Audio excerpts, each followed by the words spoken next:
Xin chào các bạn, hôm nay mình làm cái video này để khuyến khích các bạn trong cái việc học tiếng Anh thông qua sửa lỗi một số phần mà dạo gần đây chúng ta thường hay mắc phải.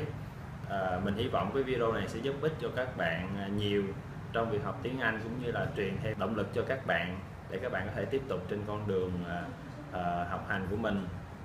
Và hôm nay mình có mời một vị khách rất là đặc biệt nói chuyện với mình và đưa cho mình những lời khuyên rất là bổ ích. So today we have a very special guest from Australia. He's very skillful in teaching English and he will help us in learning English. So could you please introduce yourself more? Yeah, okay. My name is Dan and I am from Australia in Sydney. And I've done a lot of English teaching. I'm in Vietnam at the moment, teaching English here. And hopefully I can help you get better with your English. Để tiếp tục thì mình sẽ cho bạn Dan ở đây nghe một số câu. Đây là lần đầu tiên bạn nghe một số câu mà nói tiếng Anh của người Việt á, thì bạn sẽ có những cái phản hồi cho mình một cách chính xác nhất và họ sẽ sửa giùm mình. So I will play some sentences and this is your first time listening it. First time, and then you will tell us the natural response from a very native English speaker. Okay. How much that is cost? So, what do you think he's saying? I think he's saying, how much does it cost? And the reason I know that is because he said how much at the beginning and cost at the end, so I could fill in the middle words myself. Ah, okay. But I think he said how much Dao is cost or something like that. Yeah. Okay. Well, he said Dao instead of does. So you can sort of get does from Dao. And I think a big thing with English learners is that the letter S they often have trouble with, especially at the end of words. Yeah. So for plurals like dogs, cats, does, and very often this letter gets missed, which is unfortunate. It can make a word either non-existent, so you don't know the meaning. So the ending sound quite important, right? Very important, yeah. If you remember anything, try and always remember the last letters of the word. So we move on to the next sentence. Okay. Please call police. Please. I think he's saying please call police. I think he said police instead of the l sound, police. Please call, so you know call, and police is very close to police. Yeah, you can guess it because it nearly get into the point, right? Yeah. So you can guess in our daily conversations. Yeah, you can guess easy enough. Students don't have like for this video. What I heard is students don't care like for this video. What I think she means is students don't like this video. Yeah, we can understand the main idea, right? The main idea. But she means that click on the like button. Okay. Well, I guess how you'd say that as a native speaker is you say this video doesn't get many likes, because you don't say I will hit a like. If you said that, you'd be like, what do you mean? In this case, if we don't know how to express in English or how to express in a very natural way, so we have to learn, right? Because from the Vietnamese point of view, we do our best to do to express ourselves, but we don't really know how to express in English. So this is our limitations because we don't live in the English environment in a very young age, so we may have this kind of mistakes. Yeah, and that's okay, because I think learning a language you need to make mistakes, because that's how you learn. I'm deeply into you. So I think she's saying I'm definitely into you, as in she likes you. But she means like I'm deeply into you. Okay. Well, deeply sounded like definitely to me. What you'd probably say is I really like you. If you use the word deep, it usually means something which is very, very emotional and you feel very strongly about it. Yeah. So you could say, I deeply want to be with you, I deeply like you. Yes. I really like you. I have a deep connection with you. Yeah. Begin. Begin, maybe, Uh-huh. or begame. Maybe became. Actually, she say big game. Begame. Okay, all right. Well, here's an example of not having the last letter of the word. It's two different words. Big game. You need the g. Big game. And often English speakers will join words together to make them very quick. An example is if you say the sentence, "I want to go to the shops." The word "to" changes to "t." I want to go. So the words "want" and "to" sort of join together. I want to go. But begame, no. You don't join those together. Because the two words are also very important and to create the meaning, right? It doesn't like the word "to" or "t," but now the two words an adjective and a noun, very important meaning. So we cannot drop out any word. So we have to say big game. Yeah, big game. Separated. Yeah. Okay, let's move on. Okay. So how many meals a day does Kong eat? I don't know. It sounded like how many mews a day. I don't know. Maybe how many views a day does Skull eat? She means how many meals a day does Kong eat? Okay. All right. Well, the first thing is she's got the tense wrong.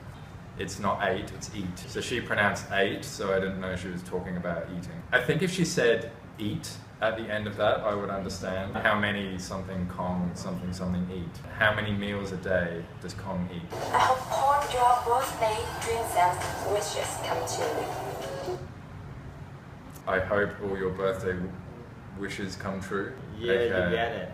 I get it. And again, it's the middle. So I hope birthday wishes come true. And then you fill in the... I fill in the rest. The rest. In my own opinion, she tried to impress how to join the words or how to link the words, but this is not the case. If we join the word without caring about the meaning, we make the audience misunderstand. I think that's true. Like joining words is okay, but you need to make sure the second word is properly pronounced. You should say, I hope all. Yes. All, longer all. Yeah. Especially for fresh graduates. It sounded like especially for fresh experience. She tried to say especially for fresh graduates.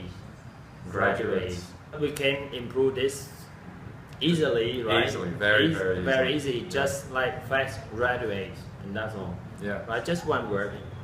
My husband and I usually die out there.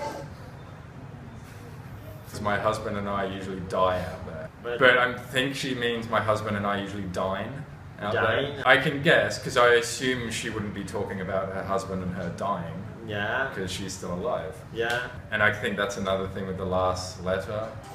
How's it going? Yeah, that's okay. How's it going? Usually it'd be, how's it going? How is it going? In general, in daily life, if somebody listen to him, so they can understand, right? Yeah. The native English speaker. Yeah. I love my mom most because she's always takes care of me. So I love my mum most because she always takes care of me. The person saying it says, I love my mum because she's always take care of me. Yeah. But it's not she's, it's she. So I love my mum because she always takes care of me. But in general, you get it, right? Yeah, I think like a lot of times native speakers will be very forgiving when they're listening to you. Yeah. And if you make a little mistake, like say you have an S when you shouldn't have one, or you don't have an S when you do have one, they'll still understand you. And it's totally fine because you're speaking English and they can't speak your language, so you're better than them. Yes, that's right. So don't be so like strict to everybody because they don't have this kind of sound, that kind of sound. But the most important thing is like they transfer some meaning to you and you understand it all. And that's right. It doesn't mean that we have to be perfect 100% in speaking English because we are Vietnamese. If you expect that, So you should put that Vietnamese person into an English country from the very beginning of his age, and then okay, you got a Vietnamese speaking totally perfect English because they do live in a foreign country, English speaking country. What a wonderful day it is.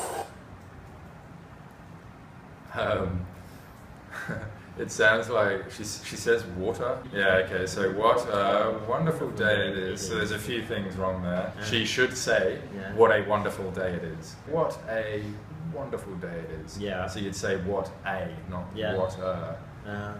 To tell you the fact, they are all teachers. Oh, okay. Okay, so while they teaching it, they have this kind of mistake, and we Vietnamese people are really nervous, not really quite sure about what to become next. If we have a Vietnamese teachers have some problem in the pronunciation, you haven't heard about them, you haven't known anybody there, and so I would like to get your idea about them. So what kind of advice do you have for a normal person who want to study English? What should they do? Well, I think the best thing you can do if you want to learn English is to try and listen to as much as you can, and you can use non-native teachers, but sometimes their pronunciation won't be quite correct, their rhythm won't be quite correct. When learning a language is hard, it just takes practice. So you can watch things on YouTube. There's a show called Friends, which is an American show. They have about 200 episodes online. Very conversational English, very typical English, what people will speak. So you can listen to that. The biggest thing I find when I'm teaching people, and it's whether they're kids or adults, is the s sounds. So the s or the sh sounds. Sometimes they get that mixed up. Or the last letters of the words. Like that would probably be the number one thing, is the last sound of the word. I don't know why it is. Like I found the Vietnamese language, we don't have the ending sound. Yeah, well, there you go. Okay, so in your language you don't have the ending sound. In English, it's one of the most important sounds. Yeah, so we improve that. Yeah. We will improve that for sure. Yeah. What about the non-native English speaker, like a Vietnamese or Filipino or Malaysian? If they would like to teach English, do you have any recommendations for them? Yeah, I guess you can talk to a native speaker as much as you can to make sure you are getting the correct pronunciation. So I think the challenges you would face would be correct speech rhythm and the correct pronunciation. Also, what you can do as well, which I think is really good, is look at the mouth and the face of a native speaker who is talking, and you can see how their lips move and see how their face moves. And if you try and copy that, then you might feel very funny and feel real weird and like, oh, I'm moving my face all this way and that way. But that's what you need to do with your face to make the sounds. So try to copy or imitate the pronunciation or even the facial expressions of the native English speaker. Right? Yeah. In my own opinion, we don't need to be a perfect teacher, a 100% excellent or brilliant English teacher at the first time, because we are Vietnamese, we are a non-native speaker. And the same thing also applies to all the other non-native English speaker. But we have to desire to be perfect. We must desire to be perfect in speaking, in listening, in reading, in writing, in everything. I think you got a good point. Even native speakers aren't 100%. Sometimes I talk to friends and I say, can you say that again? I don't understand. What you are a native speaker, why you don't understand another native speaker? Well, it could be the accent. I mean, you have British English, American, Scottish, Welsh, all these different accents. I have cousins who are Scottish, and sometimes when they talk to me, I don't understand what they're saying. So I think the point is that it's okay not to be completely perfect. Yeah. And, I hope that we have some answer for ourselves. Everybody have different answers. Everybody have different attitude to many things in life. But from our point of view as English teachers, non-native and native English teachers, we don't really want non-native English teachers to be perfect, completely perfect, but we would like you to always desire to be perfect. And that's what we need to have, not just only try to point out some mistake of the other ones, and then we just see those mistakes but don't see the big contributions of the rest.